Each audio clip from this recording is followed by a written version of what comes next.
Magandang gabi sa inyong lahat, guys. So, nandito tayo ngayon sa Kiking's Burger dito ulit sa Imus, Cavite.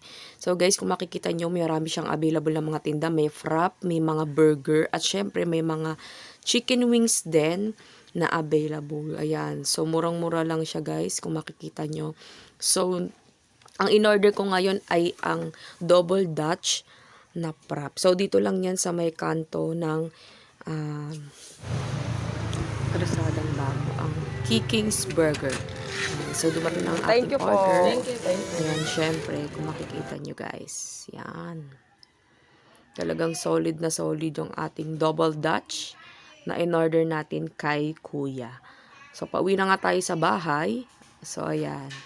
Ayan yung mga price range ng ating Kiking's Ultimate. Ayan. So, kung gusto niyo bumili, bumili na kayo dyan, guys. This is not to sponsor,